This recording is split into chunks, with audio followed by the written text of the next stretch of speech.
হালকা ভাই, ভাবি মার্কেট থেকে ফেরার পথে তোমার বন্ধু স্পাইডি জোর করে উঠায় নিয়ে গেছে। বলিস কি রে? স্পাইডির এত বড় সাহস! স্পাইডি, তুই আমার বন্ধু হয়ে বন্ধুর এত বড় সর্বনাশ করতে পারলি? হালকা ভাই, স্পাইডিকে দেখলাম তোমার বউকে নিয়ে ওর বাড়ির দিকে যাচ্ছে। শালা স্পাইডি, আজকে যে তুই বেইমানিটা করলি এর শাস্তি তোকে পেতেই হবে। আমি আসছি রে বেইমান। ও সুন্দরী, দেখো তোমার জন্য কত সুন্দর করে ঘর সাজিয়েছি। স্পাইডি, তুমি ভুলে যেও না আমি তোমার বন্ধুর বউ। আমার সাথে এটা করতে পারো না। হালকা আসার আগেই আমাকে ছেড়ে দাও, নয়তো ভালো হবে না কিন্তু। ওই গরিব হালকা আজ পর্যন্ত তোমাকে কি দিতে পেরেছে? আমি তোমাকে রানীর মতো করে রাখবো, বাড়ি গাড়ি টাকা পয়সা সব দিব। তুমি এখন ভেবে দেখো সাদিয়া, ওই গরিব হালকার সঙ্গেই থাকবে নাকি আমার কাছে রাজরানী হয়ে থাকবে, সিদ্ধান্ত তোমার। আরে বেইমান স্পাইডি, আজকে তোকে আমার হাত থেকে কেউ বাঁচাতে পারবে না।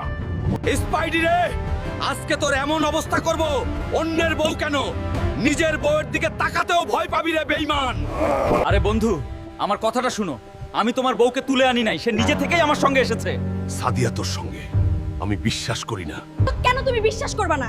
কি আছে তোমার? না আছে বাড়ি, না আছে গাড়ি, না আছে টাকা পয়সা। কি কারণে তোমার সঙ্গে থাকবো আমি? সাদিয়া, তুমি আমার সঙ্গে এমনটা করতে পারো না।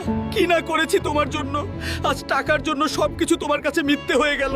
জীবনটাকে ভালোভাবে উপভোগ করার জন্য টাকাই সব। তাই আমি সিদ্ধান্ত নিয়েছি আজ থেকে স্পাইডির সঙ্গেই থাকবো। তুমি চলে যাও। আজ টাকার কাছে আমার ভালোবাসা মিথ্যে হয়ে গেল। টাকা না থাকলে কাছের মানুষগুলো চলে যায় রে। এই কষ্ট আমি কোথায় রাখবো রে? বন্ধুরা, তোমাদের কাছে কোনটা বেশি মূল্যবান, টাকা নাকি ভালোবাসা? এখনই কমেন্ট করে জানাও। লাইক সাবস্ক্রাইব করতে ভুলো না কিন্তু।